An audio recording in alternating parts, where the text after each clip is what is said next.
This is part 2 of the lecture notes for chapter 1, and these notes start off with the definitions of educational technology.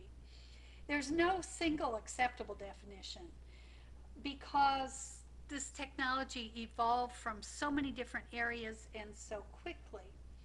Sadler, in 1970, at the Commission on Instructional Technology, defined instructional or educational technology as the media born of the communication revolution which can be used for instructional purposes.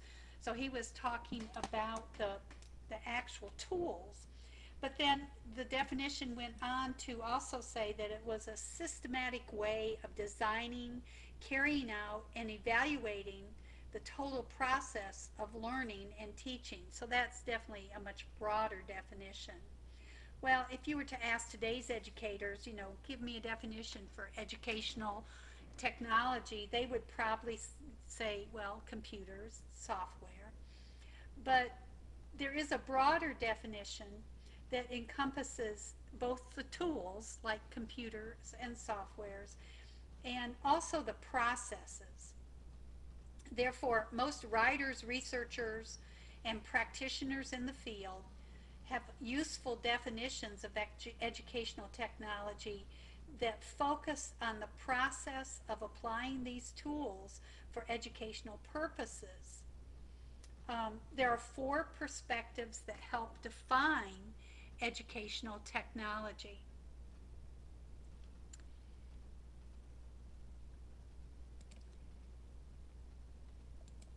And these are, perspective number 1 is media. Educational technology as media and audiovisual communications. And this evolved out of the audiovisual movement of the 1930s with slides and films. And this view believes that educational technology delivers information. The second perspective is educational technology as instructional systems and instructional design. And this view originated after World War II with military and industrial trainers. And it was basically based on efficiency studies and learning theories from educational psychology. And they just had more of a systematic approach in how to do effective training, so to be more efficient.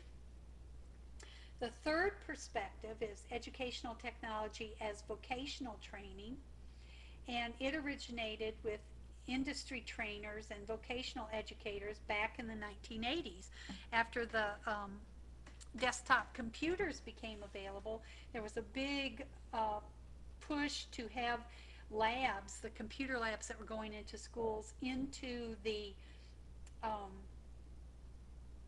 vocational wings of the buildings.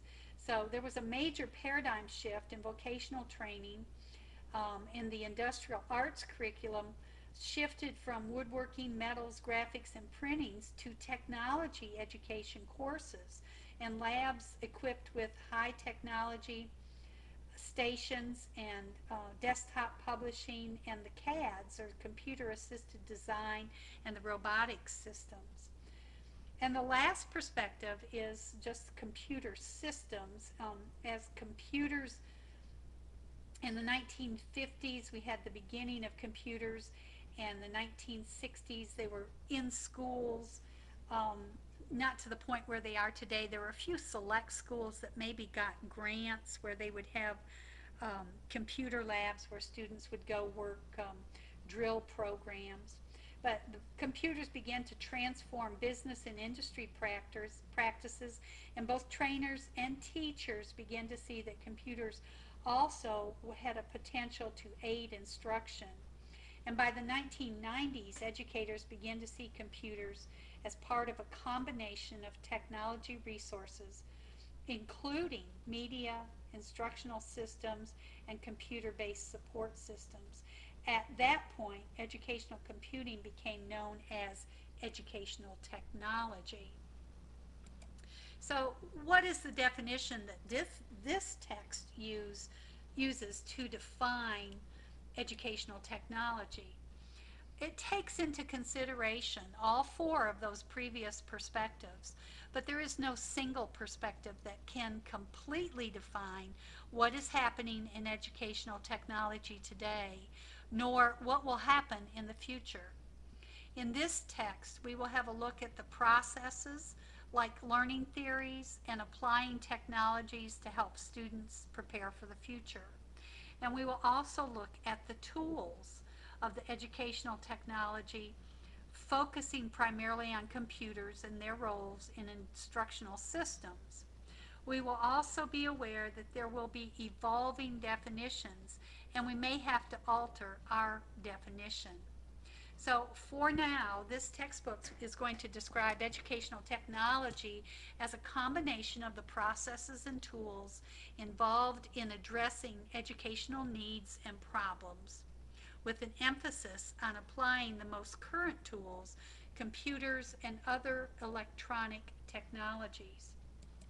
There's a couple other definitions that we need to look at, and this is the integrating educational technology, and this refers to the process of determining which electronic tools and which methods for implementing or integrating are appropriate responses to given classroom situations and problems.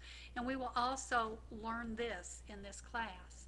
And then the last definition that we're going to have is instructional technology. And this is the subset of educational technology that deals directly with teaching and learning applications. It doesn't have to do with administrative applications like keeping records or grades. So that's the end of part 2 of this chapter's notes.